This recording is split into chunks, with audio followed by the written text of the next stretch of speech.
Madame, Monsieur, bonsoir. Merci de nous rejoindre à la une de l'actualité. Le ministre des Affaires étrangères, Abdelkader Messahel, en visite officielle en République de Biélorussie. Il a été reçu aujourd'hui à Minsk par le président biélorusse, Alexandre Loukachenko, auquel il a transmis un message d'amitié et d'estime du président de la République, Abdelaziz Bouteflika. Sachez également que deux accords bilatéraux portant respectivement création d'une commission mixte de coopération scientifique et technique et sur la suppression de visas pour les passeports diplomatiques et les services ont été signés aussi entre Abdelkader Messahel et son homologue biélorusse. On en parle également en début de journal. Le général de corps d'armée Ahmed Gaïd Salah a présidé ce mardi au niveau de l'école militaire polytechnique de Bourj el-Bahri la réunion annuelle des cadres chargés de la formation au sein de l'ANP. Le projet de définissant les règles générales relatives à la poste et aux télécommunications a été adopté ce mardi à la majorité par les députés de l'Assemblée populaire nationale.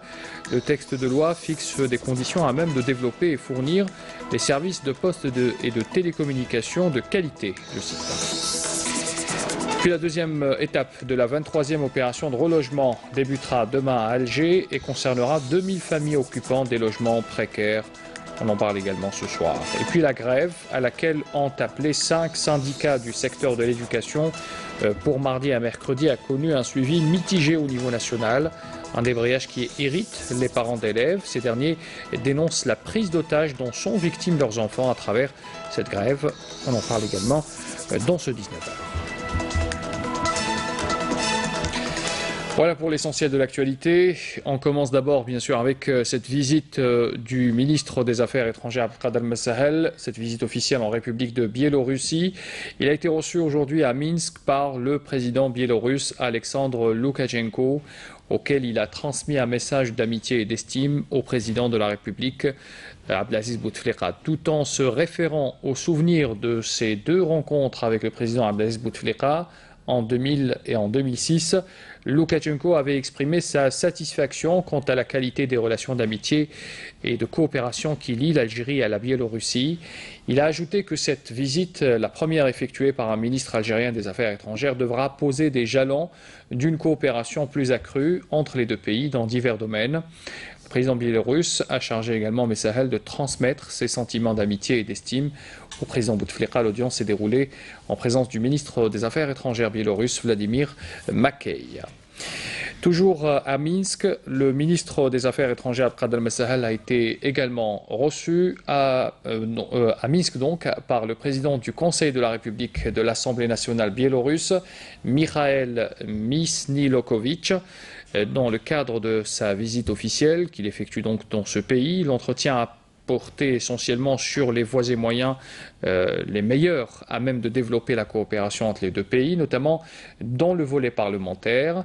À ce titre, le président Mianis Konovic s'est dit disposé à renforcer la coopération parlementaire à travers la mise en place d'un groupe d'amitié parlementaire et l'échange de visites de délégations de parlementaires entre les deux pays. Le président biélorusse avait demandé aussi au ministre Messahel de transmettre ses salutations amicales au président du Conseil de la Nation, Abdelkader Ben Salah. Et puis cet entretien, on en parle également, toujours dans la capitale biélorusse. Abdelkader Messahel s'est entretenu avec son homologue Vladimir Makey. L'entretien a porté sur les relations bilatérales et les voies et moyens de leur renforcement et de leur diversification à travers l'exploration de nouveaux domaines de coopération.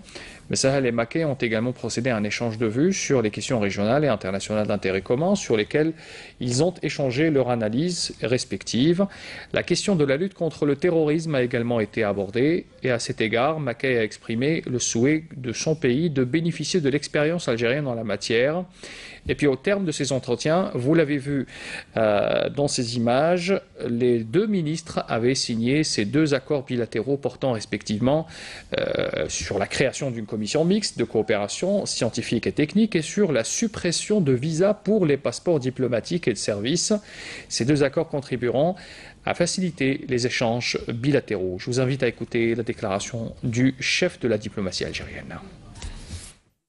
Je commencerai par remercier encore une fois le président Loukachenko de m'avoir reçu et de m'avoir permis de lui transmettre un message d'amitié du président Abdelaziz Bouteflika. Comme lui, le président partage ce désir et cette volonté de faire en sorte que la coopération entre nos deux pays soit l'image de ce que nous partageons ensemble comme position politique sur l'ensemble des questions internationales. Le premier acte que nous venons de faire, c'est de signer la création de la commission mixte algéro-bélarusse, et nous avons convenu non seulement de la co-présider, mais de la tenir d'ici la fin de l'année à Alger. Mais entre-temps, nous avons également convenu de faire en sorte qu'une série d'accords qui sont déjà à l'examen par nos deux pays fassent l'objet d'une finalisation pour que nous puissions les signer à cette occasion donc à Alger. Le président Loukachenko, ce matin, le président Bouteflika m'a donné même instructions afin de venir pour que nous veillions à ce que ce que nous signons aujourd'hui soit suivi d'action. Donc c'est pourquoi nous avons convenu de convenir d'une feuille de route pour faire en sorte que ce que nous avons convenu soit mis en place. Dans l'actualité aussi, le président de la République d'Égypte, Abdel Fattah Sisi, a reçu aujourd'hui au Caire les présidents des cours constitutionnelles africaines. Parmi eux, Mourad Medelsi, président de la Cour constitutionnelle algérienne. L'audience accordée par le chef de l'État égyptien intervient en marge de la deuxième réunion de haut niveau des présidents de cours constitutionnelles et celle des cours suprêmes africaines qui se tient, il faut le rappeler, au Caire, en Égypte. Le vice-ministre de la Défense nationale, chef d'état-major de l'armée nationale populaire, le général de corps d'armée Ahmed Gaïd Salah a présidé ce mardi au niveau de l'école militaire polytechnique à Borj el-Bahri la réunion annuelle des cadres chargés de la formation au sein de l'ANP. Le compte rendu ce soir avec Amal Messaïd.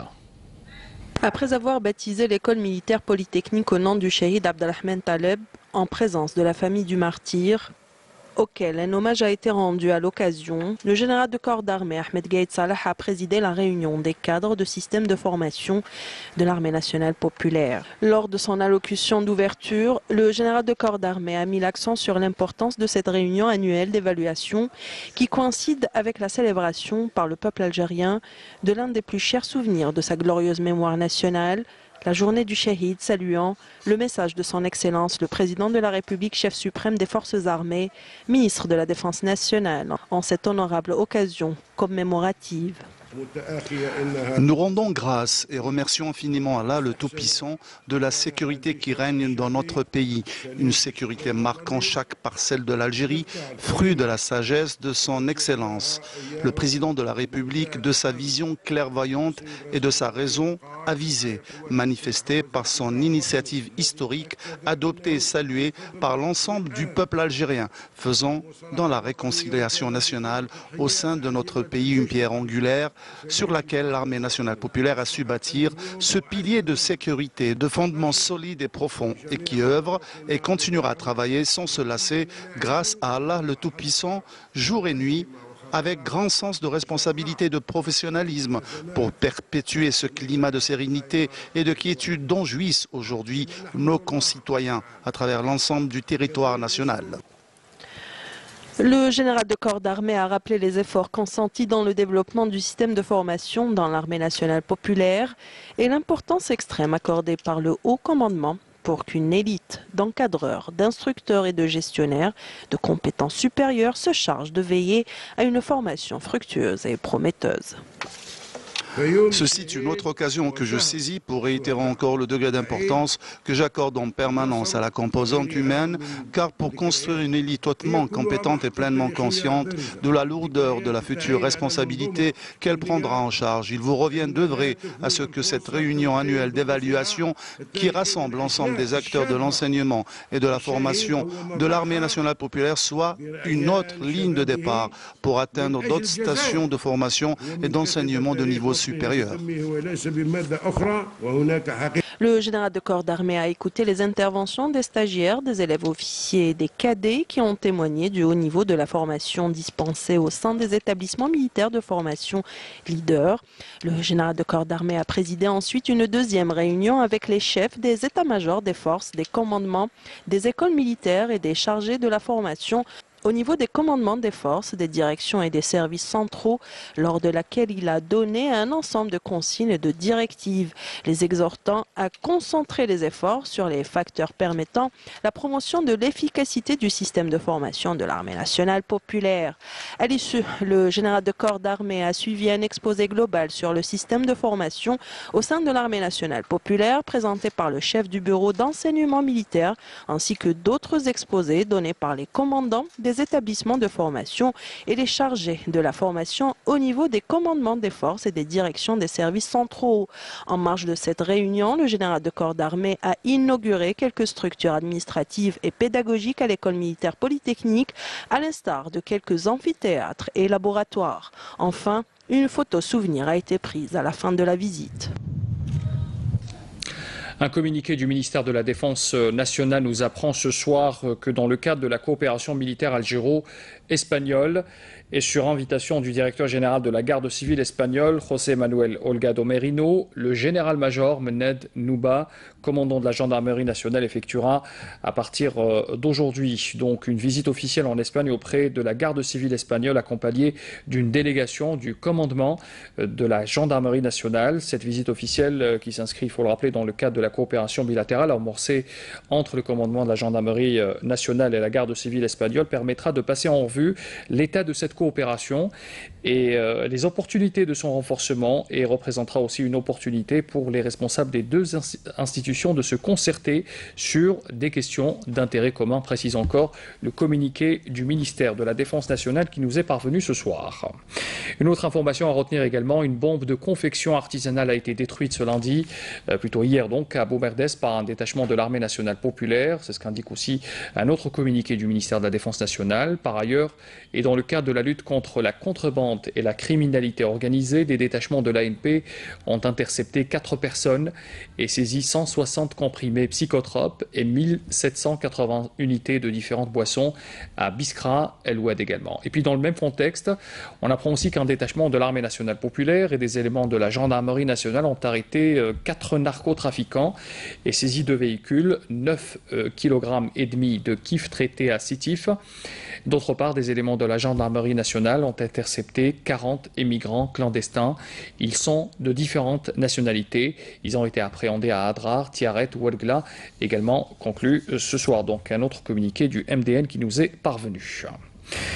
Le projet de définissant les règles générales relatives à la poste et aux télécommunications a été adopté ce mardi à la majorité par les députés de l'Assemblée populaire nationale lors d'une séance plénière présidée par Saïd Bouhadja en présence de la ministre de la Poste, des télécommunications, des technologies et du numérique, Imano Dafaloun. Le texte de loi pour l'adoption duquel se sont abstenus les députés du Parti des travailleurs fixe des conditions à même de développer et fournir des services de poste et des télécommunications de qualité selon le texte. Et les conditions générales de leur exploitation par les opérateurs et définir en outre aussi le cadre institutionnel d'une autorité de régulation autonome et indépendante. Les travaux du séminaire sur la ville algérienne face aux enjeux et aux défis du développement durable ont débuté ce mardi à Alger avec la présence notamment de membres du gouvernement, d'abord du ministre de l'Habitat, de l'Urbanisme et de la Ville, Abdelouahid Temmar, et le ministre de l'Intérieur et des collectivités locales et de l'aménagement du territoire, Nordin Bedoui, ainsi que de nombreux experts nationaux et étrangers. Cette rencontre d'une journée se veut être une occasion de mener une réflexion entre les décideurs et les chercheurs ainsi que les professionnels concernés par le développement durable. Abdelmajid Bankassi était présent. À l'instar des autres pays du monde, l'Algérie fait face à une urbanisation accélérée avec une population urbaine qui ne cesse de croître. Nous sommes passés de 22,5 millions de personnes vivant dans les villes en 2008 à plus de 31 millions en 2007. Et la progression se poursuivra à l'horizon 2030 pour atteindre 80% de la population urbaine. Devant cette situation et anticipant cette évolution rapide, le président de la République, Abdelaziz Bouteflika, a mis en place une stratégie de développement urbain adaptée au contexte actuel et aux nouvelles exigences du développement urbain durable.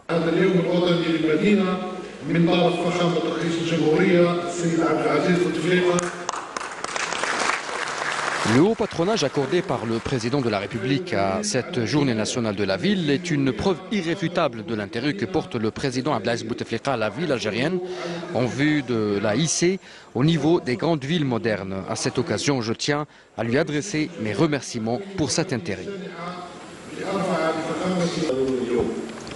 Plusieurs acquis sont à enregistrer en Algérie aujourd'hui dans plusieurs domaines de développement, en particulier dans le secteur de la construction. Cet élan de développement a été rendu possible grâce aux efforts et à la démarche éclairée du président de la République Abdelaziz Bouteflika dans les domaines politiques, économiques et sociaux.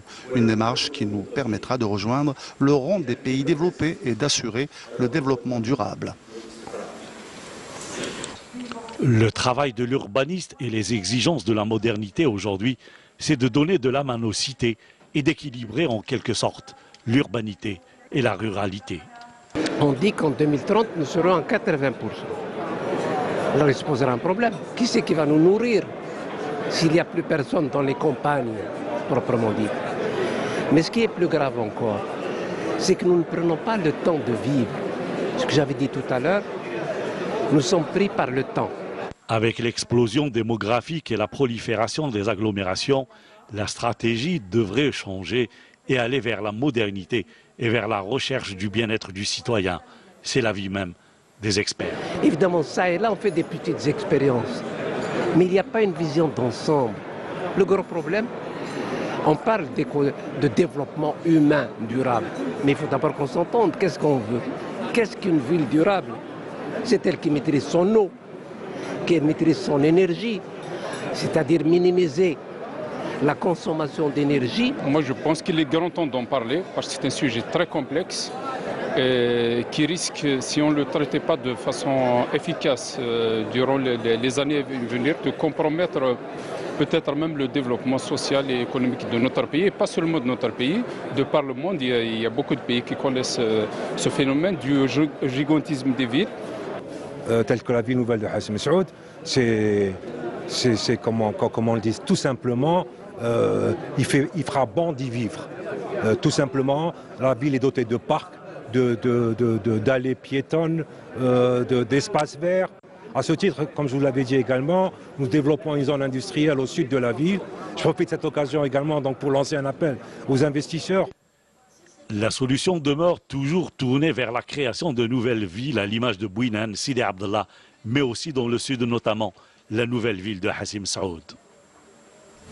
En attendant, la deuxième étape de la 23e opération de relogement débutera demain à Alger et concernera cette fois 2000 familles qui occupent jusqu'à l'heure des logements précaires. Il faut rappeler que les opérations de relogement dans la capitale ont permis depuis le début de ces opérations en 2014 de reloger pas moins de 80 000 familles à travers les différentes formules. Amel Siridina. Le rêve s'est enfin réalisé pour 2000 familles qui occupaient ces bidonvilles dans le quartier de Oued-Oucheï à Alger. Ils seront relogés dans de nouvelles cités qui disposent de toutes les commodités. Nous vivons ici depuis 2002. J'ai attrapé plusieurs maladies depuis. C'est vraiment la misère. Nous avons beaucoup souffert, mais Dieu merci, nous avons eu des logements que nous attendions. Dieu merci, nous aurons enfin des logements décents. Nous sommes très contents. La 23e opération de relogement à Alger concerne un total de 8000 familles et sera suivie de plusieurs autres. Des opérations appelées à améliorer les conditions de vie des citoyens, notamment à travers l'éradication de l'habitat précaire. Le relogement concerne également d'autres wilayas du pays. Quelques 390 logements publics locatifs, des LPL, et promotionnels également, ont été attribués dans les communes de Oued Jema'a et de Bendaoud, dans la wilaya de Relizan, Naïma Chekchek. 140 logements publics locatifs ont été attribués à des citoyens lors d'une cérémonie organisée à cet effet à Oued Jema'a, dans la wilaya de Relizan.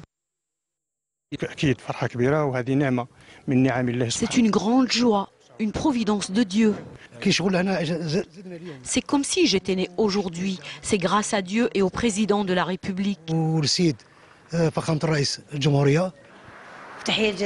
Vive l'Algérie, que Dieu nous garde notre pays. Celui qui n'a pas eu de logement cette fois l'aura la prochaine fois, je le souhaite. Lors d'une autre cérémonie, 250 logements du type promotionnel aidé ont également été attribués. Nous avons un programme pour 2018 portant sur 8000 logements qui seront attribués au mois de mars, puis le mois de mai, puis juin, août et enfin novembre, Inch'Allah.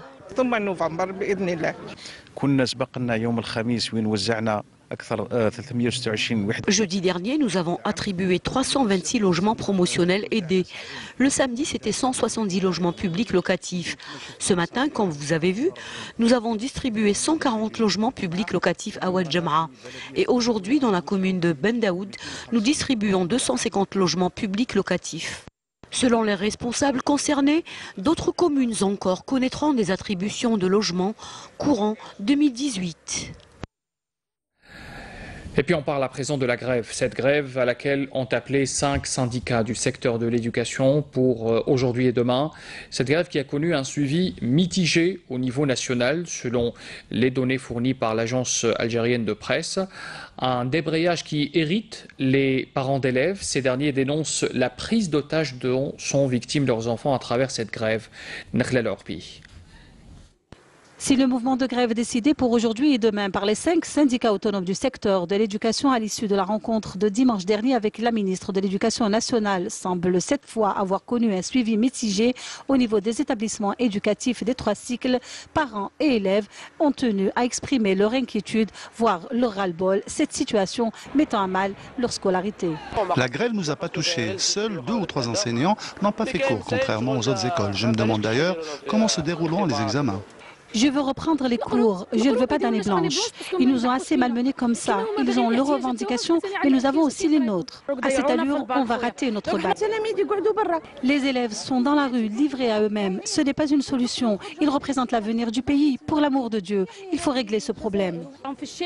Ils sont dans la rue, exposés au danger. Cela fait 3 semaines que nos enfants n'ont pas eu cours. La tutelle a pour rappel réitéré sa disponibilité au dialogue conformément à la loi, assurant que toutes les dispositions pédagogiques et organisationnelles ont été prises pour garantir la scolarité des élèves et rattraper le retard causé par le débrayage. On part dans la région de Timimoun pour un dépaysement total. Dans cette région, on continue à ce jour de cultiver la terre pour se nourrir. Une agriculture traditionnelle sur des lopins de terre dans des palmeraies. Tout le monde met la main à la pâte et on utilise même un système d'irrigation unique au monde, les Fougara. Naïm Aloualish, reportage. Ouagrout, à 70 km de Timimoun, une région agricole par excellence, sauf qu'ici on cultive juste de quoi vivre à l'ombre de 1700 hectares d'une palmeraie qui produit 4500 quintaux de dattes par an destinés à l'autoconsommation. Des micro-parcelles de terre sont cultivées ici de façon traditionnelle par quelques familles. Et bien sûr que les femmes mettent aussi la main à la pâte, car ici ce sont elles qui font le désherbage pour préparer la saison des semences. Nous sommes en train de récupérer de l'herbe sauvage pour les animaux domestiques. On n'a pas de quoi acheter de la nourriture, alors on les nourrit à partir de cette terre. Ça, c'est le travail des femmes, les hommes labourent et nous, nous désherbons. Nous enlevons les mauvaises herbes pour que les plantations s'épanouissent. Quelques 760 jardins traditionnels se côtoient depuis des lustres dans cet immense espace agricole où ce ne sont pas toujours les propriétaires ou les familles qui cultivent des parcelles trop petites pour s'enrichir. Alors, on la donne à un agriculteur sans terre qui la travaille tout en récoltant les 50% des bénéfices. L'autre moitié revient évidemment aux propriétaires. Je cultive l'oignon, les carottes, les épinards, du blé. La terre ne m'appartient pas, je suis juste main-d'œuvre et je partage les dividendes avec le propriétaire, 50-50.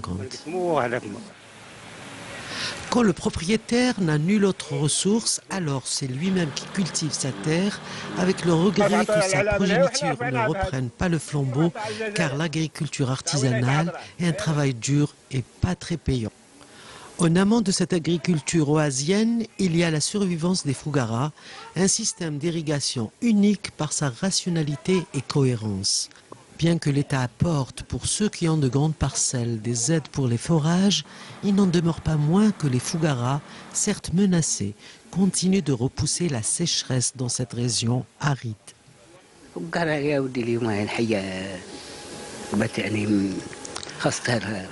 Il n'y a pas grand monde pour reprendre le flambeau des Fougara. Les vieilles personnes sont fatiguées tandis que les jeunes refusent de travailler la terre. Et Fougara, pourtant, c'est quelque chose de vital et d'exceptionnel. Fons ne veulent pas travailler la terre malgré mon insistance et la peur de mourir et de laisser une terre en jachère. L'État soutient les Fougara au point de vue fonds d'État. Il y a plusieurs opérations pour les Fougara. Il y a la construction des margelles, il y a la réhabilitation elle-même de la Fougara. Concernant Aosro, ce qu'on appelle Aosro, c'est à partir du dernier puits vers le peigne. Dans l'agriculture traditionnelle, il est rare que des propriétaires vendent leurs produits, tant les excédents, il n'y en a pas. Alors on continue tant bien que mal de nourrir la terre pour qu'elle nous le rende bien. Et puis on parle également de cette exposition collective d'artistes qui est organisée actuellement au Bastion 23 à Alger, bien sûr, un vernissage qui regroupe des femmes peintres. Certaines d'entre elles sont autodidactes. Le thème de l'expo tourne autour de la femme algérienne et ça continue jusqu'au 27 de ce mois. Nassiba Jaïdev. Au Palais des Raïs, l'ambiance est aux couleurs. Un collectif de femmes expose leurs œuvres d'art. Une exposition collective qui met en avant bien des talents. Je participe avec 10 tableaux et comme je suis sur Alger, j'habite Alger, d'habitude je ne peux pas prendre les grands formats. Cette fois-ci je profite et je suis heureuse de présenter mes œuvres en grand format.